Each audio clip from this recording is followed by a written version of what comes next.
indispensable à la survie de nos âmes.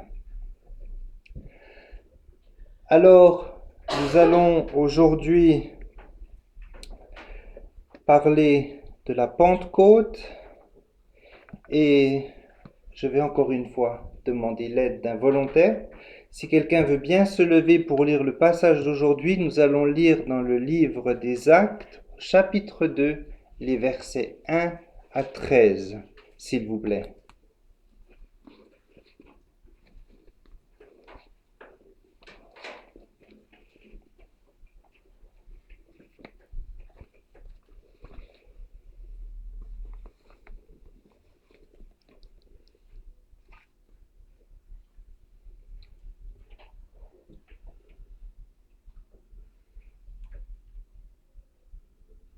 Actes chapitre 2, versets 1 à 13. Le jour de la Pentecôte, ils étaient tous ensemble dans le même lieu. Tout à coup, il vint du ciel un bruit comme celui d'un vent impétueux, et il remplit toute la maison où il était assis. Des langues semblables à des langues de feu leur apparurent séparées les unes des autres, et se posèrent sur chacun d'eux. Et ils furent tous remplis du Saint-Esprit, et se mirent à parler en d'autres langues, selon que l'Esprit leur donnait de s'exprimer. Or, il y avait en ce jour à Jérusalem des Juifs, hommes pieux de toutes les nations qui sont sous le ciel. Au bruit qui eut lieu, la multitude accourut et elle fut confondue parce que chacun les entendait parler dans sa propre langue. Ils étaient tous dans l'étonnement et la surprise, et ils disaient les uns aux autres, « Voici, ces gens qui parlent, ne sont-ils pas tous galiléens? Et comment les entendons-nous dans notre propre langue, à chacun dans notre langue maternelle? Parthes, Médès et Lamite, ceux qui habitent la Mésopotamie, la Judée, la Cappadoce, le Pont, l'Asie, la Phrygie, la Pamphylie, l'Égypte, les territoires de la Libye voisine, des Cyrènes, et ceux qui sont venus de Rome, juifs et prosélytes, crétois et arabes, comment les entendons-nous parler de nos langues, des merveilles de Dieu? Ils étaient tous dans l'étonnement et ne sachant que penser. Ils se disaient les uns aux autres, que veut dire ceci? Mais d'autres se moquaient et disaient, ils sont pleins de vin doux. Merci, Amen. La parole de notre Dieu vivant et qui est éternel. Ils sont pleins de vin doux. C'est bien de le dire et de souligner aussi l'aspect négatif du vin.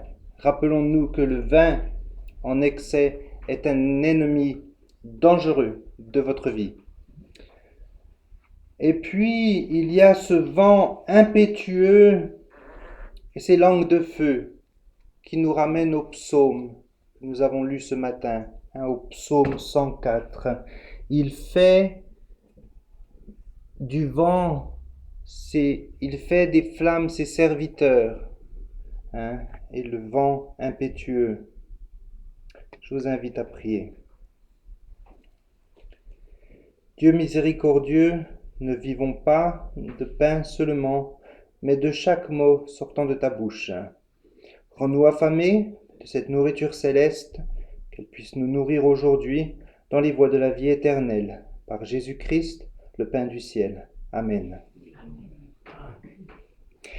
Alors, concernant le contexte de ce passage que nous venons de lire dans Acte 2, nous avons ici les 12 apôtres, avec Matthias, venant d'être choisi pour remplacer Judas, le traître. Ils sont ensemble dans le même lieu pour une raison précise, tout comme nous ce matin, la même raison. Ils célèbrent la Pentecôte. J'ai essayé de trouver une photo de vous, je ne sais pas si ça ressemble. C'est la tranche d'âge à peu près. Ils sont tous là avec les femmes et les proches de Jésus et les 120 personnes mentionnées plus tôt par le texte, un peu plus tôt dans le chapitre précédent, dans Acte 1. Tous d'un commun accord persévéraient dans la prière avec les femmes et Marie, mère de Jésus, et avec les frères de Jésus.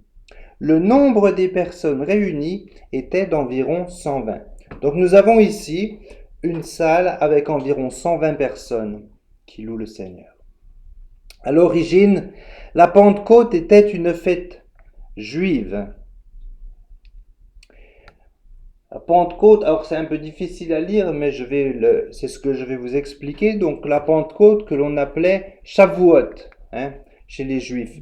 Ou encore la fête des semaines. Si vous revenez à l'Ancien Testament, vous constaterez que la Pentecôte a plusieurs noms. La fête des semaines, en hébreu, était la fête qui avait lieu 50 jours après la Pâque, soit 7 semaines. Elle avait lieu 7 semaines, d'où le nom aussi de fête des semaines. Pentecôte, fête des semaines. Parce que l'on y offrait aussi les premiers fruits de la récolte et des offrandes. On offrait ces premiers fruits au Seigneur, donc ce festival est aussi appelé la fête des premiers fruits ou la fête des moissons. Alors la Pentecôte avait toujours lieu le premier jour de la semaine, ce qui est aussi le cas pour nous. La fête de la Pentecôte devait rappeler à Israël le jour où le peuple de Dieu reçut la loi à Sinaï, 50 jours après la délivrance d'Égypte. En effet, 50 jours après la première Pâque, dans le livre de l'Exode, rappelez-vous de cette première Pâque qui est prise en urgence avant de s'enfuir d'Égypte, 50 jours après cette première Pâque, ce moment où Dieu frappa les premiers-nés de chaque Égyptien, Dieu appela Moïse sur le mont Sinaï pour lui donner les tablettes de la loi. Il s'agit de la formation d'Israël par l'alliance mosaïque. Israël est maintenant un peuple, une unité qui est unie par la loi. C'est ce que l'on appelle l'ancienne alliance. Ainsi qu'il s'agisse des 7 semaines après Pâques dans le livre des Actes et de la fête des moissons ou des 50 jours entre la sortie d'Égypte et Sinaï, la Pentecôte signifie 50 jours. Un mot venant du grec, plus tard du latin, pante ou penta, qui signifie 5, et kosté, qui est un suffixe multipliant le 5 par 10, je vous laisse faire le calcul, ça fait 50. Alors la question que nous pouvons nous poser est celle de nous demander quelles sont les similitudes entre ce 50e jour sur le mont Sinaï dans l'Ancien Testament d'avec ce qui se passe dans cette chambre haute le 50e jour après la résurrection dans le Nouveau Testament, le jour de la Pentecôte. Premièrement, que ce soit dans l'épisode du livre des Actes ou dans l'épisode du livre de l'Exode, Dieu s'approcha de son peuple. Dans l'Ancien Testament, Dieu descendit sur Sinaï dans le feu. Dans le Nouveau Testament, des langues de feu apparurent sur les croyants de Jérusalem. Dans l'Exode, nous entendons un tonnerre lourd et le son des trompettes. Dans le livre des Actes, nous entendons un bruit comme celui d'un vent impétueux. Dans l'Ancien Testament, Dieu donne à son peuple sa loi. Dans le Nouveau Testament, Dieu donne à son peuple son esprit. Ce qui est une des différences majeures entre l'ancienne et la nouvelle alliance. Il n'est pas étonnant qu'il y ait des similarités entre la loi à Sinaï et la première Pentecôte chrétienne. lorsque l'on comprend que donner la loi était en réalité l'annonce du don de l'Esprit permettant de vivre cette loi. Pas d'esprit, pas de loi, la loi tue, mais l'Esprit fait vivre. Le feu et le tonnerre du mont Sinaï étaient des avertissements pour dire au peuple de garder leur distance. Moïse dit au peuple que la personne s'approchant de la montagne mourra. Ainsi est la sainteté de Dieu. Un pécheur ne peut pas s'approcher du Dieu saint. Mais pourtant, dans le livre des Actes, il nous est dit que la présence de Dieu est sur les personnes présentes. Des langues, telles des langues de feu, se posent sur les croyants qui sont remplis du Saint-Esprit. Notre différence majeure se trouve avec le peuple qui attend que Moïse descende du mont Sinaï. Que se passe-t-il lorsque Moïse redescend de cette montagne? Qui se souvient? Moïse reçoit les tablettes de la loi, il redescend de la montagne et le peuple est en train de commettre l'idolâtrie. Il leur a pas fallu beaucoup de temps, c'est notre nature. Et ce veau qu'ils ont construit, ils n'avaient pas construit un nouveau Dieu. Ce veau, ils l'appelaient Yahvé. Et ils disaient, voici Yahvé ton Dieu qui t'a fait sortir d'Égypte. Fabrique un veau d'or, dansant, sautant et chantant tout autour de ce bout de métal. Lorsque Moïse redescend de la montagne, ce crime est sévèrement puni et 3000 personnes sont tuées. On ne se moque pas de la sainteté de Dieu ni de ce qu'il prescrit. Alors que dans le livre des Actes, le jour de la Pentecôte, que nous est-il dit après cette prédication de Pierre? 3000 personnes sont sauvées. 3000 personnes sont sauvées. À Sinaï, 3000 personnes sont tuées. À Jérusalem, 3000 personnes sont sauvées après avoir entendu le message de Pierre. De par cette brève analyse, il est évident que nous sommes amenés à connecter ces deux Pentecôtes. La loi divine donnée après 50 jours dans le désert, aussi glorieux que cela fut, ne conduisait pas à la vie. Par contraste, si nous comparons cet événement avec le jour de Pentecôte décrit dans le livre des Actes, nous constatons que Dieu y donna son esprit de vie. La question que nous devons nous poser est: quelle est cette grande différence entre ces deux Pentecôtes? Nous avons ici deux Pentecôtes. À Sinaï, nous sommes 50 jours après la première Pâque. Et maintenant, à Jérusalem, nous sommes 50 jours après la résurrection de notre Sauveur. 50 jours après une grande délivrance. Le peuple de Dieu fut délivré d'Égypte par la mort d'un agneau sacrifié dont le sang est appliqué sur les poteaux verticaux et le linteau horizontal de la porte, qui était un signe de salut.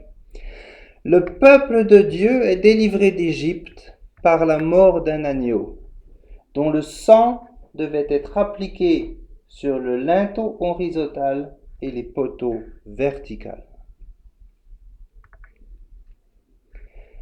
La Pentecôte, dans le livre des Actes, prit place après un acte de délivrance bien plus grand que la sortie d'Égypte. Le peuple de Dieu est, encore une fois, délivré de l'esclavage du péché, par la mort d'un agneau, tout comme à la première Pentecôte. Mais cette fois-ci, il s'agit de la mort de l'agneau de Dieu. Son sang teintant, tout comme la première fois, la poutre de bois verticale et la poutre horizontale de la croix. La grande Pentecôte de la délivrance d'Israël d'Égypte mena à une Pentecôte encore plus grande. La première marquant le don de la loi, la deuxième marquant le don de l'esprit. La loi nous donne la conscience de notre péché, mais l'esprit du Christ nous donne la puissance et le désir de vaincre ce péché. Là où la loi apporte avec assurance la condamnation et la mort, l'esprit apporte avec lui l'assurance du pardon et la vie. C'est la signification de ce verset connu de l'apôtre Paul dans 2 Corinthiens au chapitre 3. La lettre tue.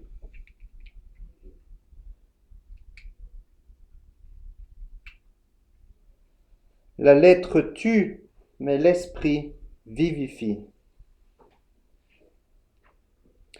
Après son assemblage et son inauguration, lorsque la gloire de Dieu remplit le tabernacle, je reviens à l'Exode, dans Exode 40, lorsque le tabernacle est construit et que la gloire de Dieu rentre dans le tabernacle, les prêtres qui sont dans le tabernacle doivent s'enfuir.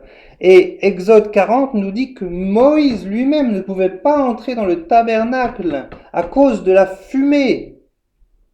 Mais lorsque la gloire de Dieu se manifeste dans le livre des Actes, les apôtres furent entourés de vent et de feu et restèrent en présence de Dieu en son sein, au centre de ce qu'on appelle la Shekinah, au centre de la gloire de Dieu, à l'endroit même où Dieu se manifesta à l'homme, inaugurant ainsi la nouvelle alliance. Il est important de souligner que le Saint-Esprit régénérait déjà le peuple de Dieu avant la Pentecôte du Nouveau Testament, parce que c'est une question qui est régulièrement posée. Comment est-ce que les personnes de l'Ancien Testament étaient sauvées?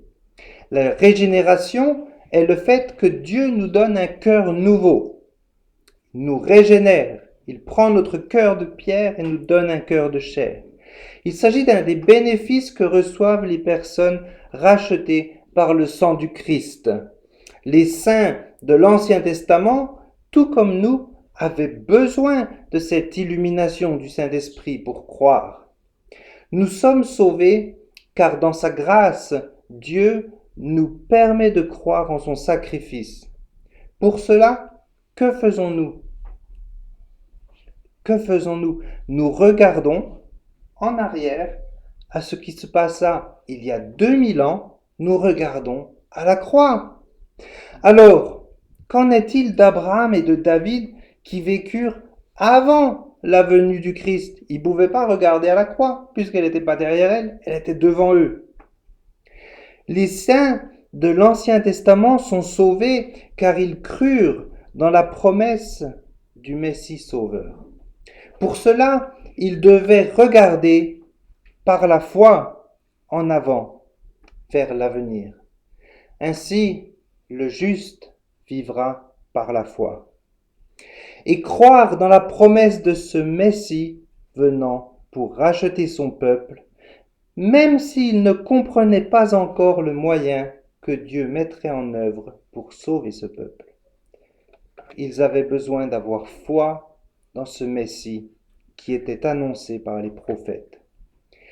C'est bien l'Esprit qui leur donnait à eux aussi l'amour de Dieu et le désir d'obéir.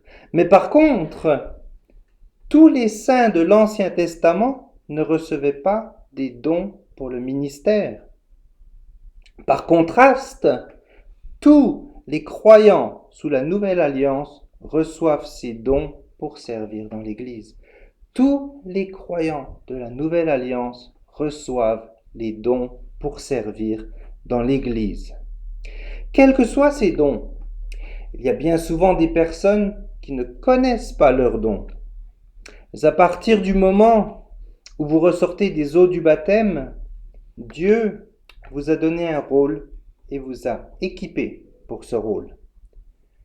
La gentillesse, l'hospitalité, le service, le conseil, la fidélité au culte, la prière, la foi, l'étude de la parole, l'obéissance, etc., etc. Ce sont des dons qui vous sont impartis par l'Esprit à tous, à chacun de vous, dans des quantités différentes, pour faire vivre votre Église. Nous ne parlons pas ici des dons apostoliques. Ces dons apostoliques avaient pour rôle d'établir Jésus comme le Messie attendu. Nous savons que Jésus était le Messie. Nous n'avons plus besoin de le prouver. Il est ressuscité. Quel autre signe aurions-nous besoin? Et ces dons étaient spécifiques aussi à l'établissement initial de l'Église. Certains dons, comme la prophétie ou l'enseignement, sont cependant des rôles pastoraux ou évangéliques continus, suivant la définition que nous leur donnons. Mais c'est une autre étude biblique que nous ferons. C'est la merveille de la Pentecôte. Dieu venant encore plus proche des hommes pour demeurer en eux par l'Esprit, formant un corps unique qui est l'Église, dont le Christ est la tête. Mais qu'est-ce que tout cela signifie pour nous? Dans le chapitre 7 de Jean, lors de la fête des tabernacles, Jésus, n'ayant pas encore été crucifié, promet d'envoyer le Saint-Esprit comme consolateur et avocat. Nous l'avons lu avant de prendre la Sainte Seine. Jésus dit, il faut que je m'en aille pour vous envoyer le consolateur. Le jour de la Pentecôte, Jésus était déjà remonté vers le Père. Il est glorifié et toute autorité est maintenant sienne. La promesse du Saint-Esprit, dans Acte 1, verset 8, est maintenant une réalité. Vous recevrez une puissance, le Saint-Esprit survenant sur vous, et vous serez mes témoins à Jérusalem, dans toute la Judée, dans la Samarie et jusqu'aux extrémités de la terre. Vous recevrez une puissance, il s'agit de la puissance du Saint-Esprit. Et regardez cette progression. Vous serez mes témoins à Jérusalem. Et puis, au travers de votre témoignage, la parole va se répandre et vous serez mes témoins dans toute la Judée. Et votre témoignage va faire que la parole se répande dans toute la Samarie. Et au travers de ce témoignage qui se passe dans la puissance de l'Esprit, cette parole atteint les extrémités de la terre. Oui, la gloire de Dieu va couvrir les quatre coins du monde. Cette promesse qui est maintenant remplie, qui est encore en train de se remplir, il n'y a jamais eu autant de chrétiens dans le monde. Cela est important, car c'est le don du Saint-Esprit à l'Église, et c'est une confirmation de notre union à Christ. Par l'Esprit, Dieu nous donne les moyens d'être les témoins du fait qu'il est bien le Messie. Les moyens de proclamer l'évangile de grâce, d'être ses témoins. Dans l'Ancien Testament, lorsque le tabernacle et plus tard le temple furent remplis de la Shekinah, encore une fois, la Shekinah, c'est la gloire de Dieu. C'était une indication, un signe que le Seigneur consacrait et purifiait une structure particulière, le temple, le tabernacle. Donc, lorsque Dieu consacrait un endroit, il le remplissait de sa gloire. Ce n'est que quand le temple fut rempli de la présence de Yahvé que le temple devint sacré. Le fait que la gloire de Dieu descendre sur une structure comme le tabernacle faisait de ces endroits les places uniques où Israël pouvait adorer Yahvé. Vous vous souvenez peut-être de ce commandement où Dieu dit à Israël, vous ne m'adorerez que dans ce temple, uniquement dans ce tabernacle, et à aucun autre endroit, puisque c'était les endroits qui avaient reçu l'onction de la gloire de Dieu. Israël ne pouvait adorer le Seigneur ailleurs que dans un bâtiment consacré, c'est-à-dire un bâtiment purifié par la présence de Dieu. Le temple de Jérusalem en lui-même n'avait rien de saint, ce n'est qu'un tas de pierres. Mais ce temple devint saint lorsque Dieu y établit sa demeure par sa présence. Peu importe la structure, ce qui compte, c'est la présence du Seigneur. L'adoration n'est pas liée au lieu. L'adoration n'est louange en vérité que si elle est donnée dans la présence de Dieu. À la Pentecôte, Dieu se choisit un nouveau lieu de louange. Cette fois-ci, non dans un bâtiment, mais dans son peuple, dans son Église, qu'il a purifiée et dont chacun d'entre nous est une pierre vivante, faisant de nous des saints, non car nous sommes parfaits, dans le sens mondain du mot, mais car Dieu nous a séparés du monde pour établir sa demeure en nous. Le mot saint signifie séparer, être mis à part.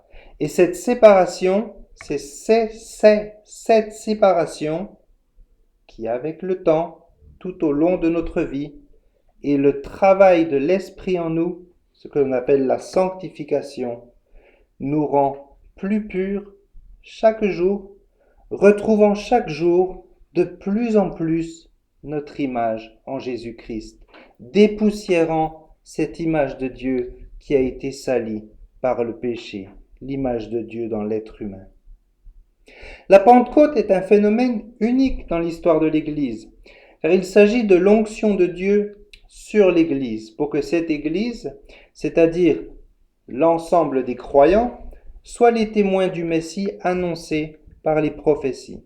Ce Messie qui est le Sauveur du monde. Un monde plongé dans les ténèbres du péché et des conséquences de notre révolte. Mais Dieu est lumière et vérité. Et c'est notre message que celui qui croit dans le nom du Seigneur Jésus sera sauvé de la déception à l'œuvre dans ce monde.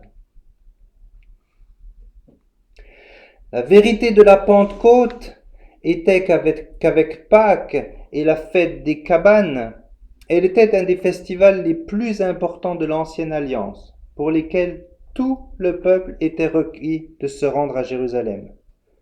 Pendant ce pèlerinage, le peuple chantait les cantiques des degrés, les psaumes des montées. Sous l'Ancienne Alliance, nous l'avons vu, les Juifs associaient la Pentecôte à la révélation de Dieu à Sinaï. Cela prend tout son sens lorsque l'on comprend que la Pentecôte, avec le festival des premières récoltes ou la fête des moissons, était une occasion de remercier le Seigneur qui pourvoit le grain dont le peuple a besoin pour sa survie. De la même façon, le don de la loi de Dieu est un moyen pour nous de grandir dans tous les aspects de notre vie. C'est ainsi que la Pentecôte était aussi l'occasion de remercier Dieu de s'être révélé à Sinaï.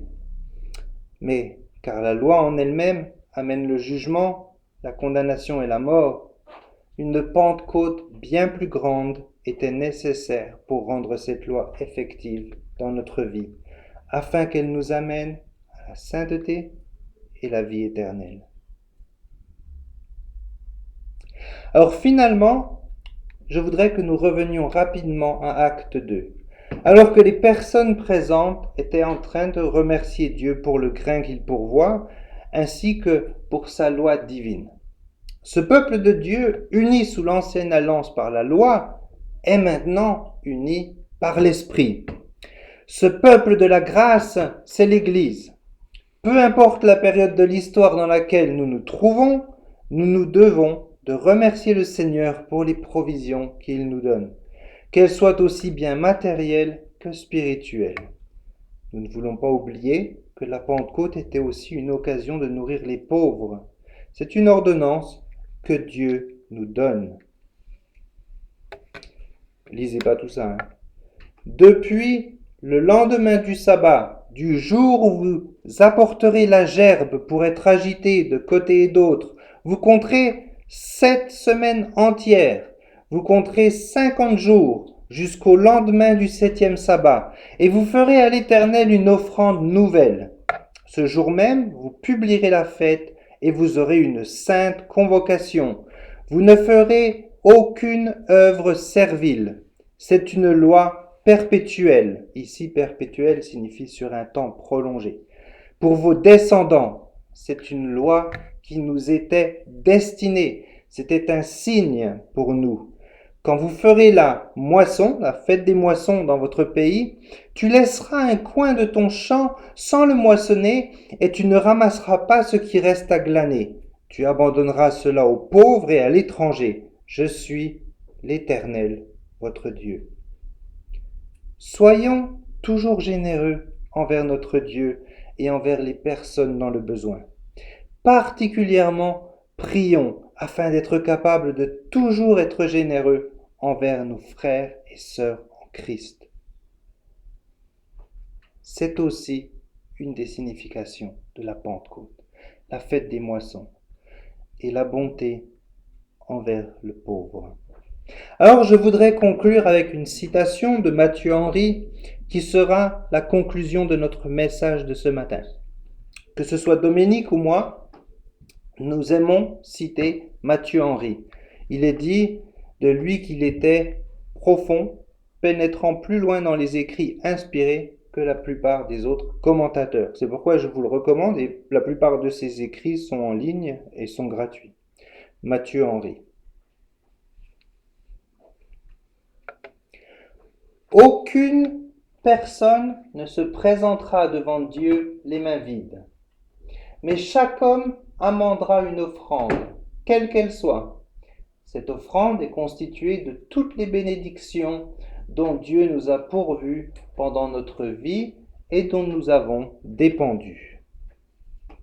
Il est facile de penser que ce que nous avons, la nourriture, la maison, le confort, nos amis, notre église, etc., tout cela nous est dû. Nous oublions tous parfois de remercier le Seigneur pour toutes ces choses que nous pensons avoir acquis dur au travers de notre travail. Mais que nous soyons croyants ou non croyants, tout ce que nous avons nous a été donné par Dieu. Et maintenant que nous avons reçu ce merveilleux don de grâce, nous sommes devenus le temple de Dieu. Pensons à la nourriture dont nous n'avons jamais manqué et rappelons-nous des personnes qui meurent de faim. Pensons que nous avons un toit et n'avons jamais dû dormir dehors, tout en nous rappelant des personnes délaissées, seules, sans famille, sans Dieu.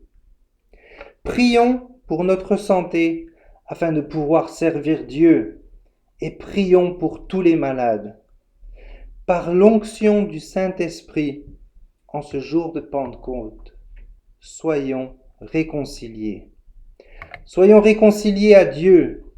Jésus prie pour moi en ce moment même. Alors, prions pour nos ennemis.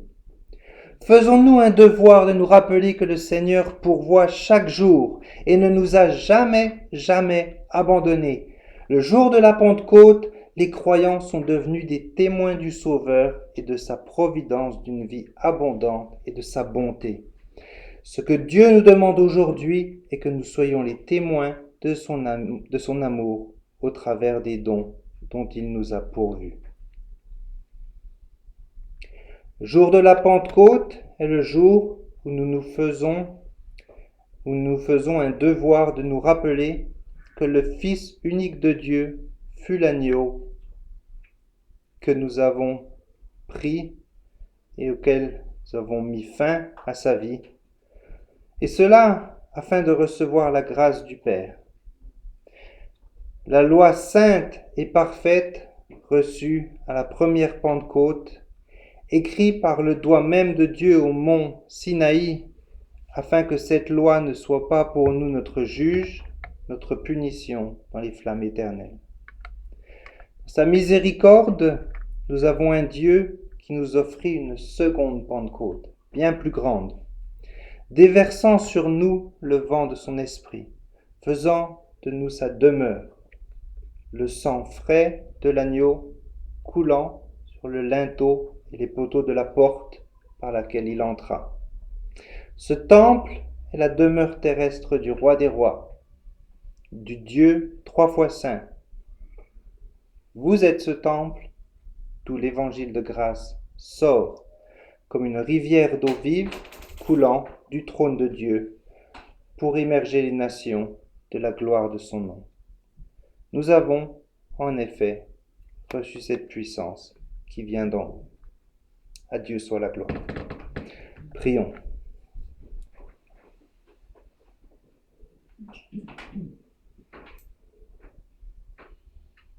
Notre Père, nous te rendons grâce particulièrement pour ce jour spécial où tu donnas ton Esprit Saint. Comme tu envoyas ton Fils pour nous racheter, tu envoyas aussi ton Esprit pour nous renouveler à ton image et commencer dès maintenant la nouvelle création qui sera rendue parfaite au jour dernier. Tu rassembles ton Église pour déclarer ton Évangile et unis par cet Esprit, nous voulons te bénir par l'intercession de ton Fils bien-aimé que tu as glorifié pour toujours. Amen.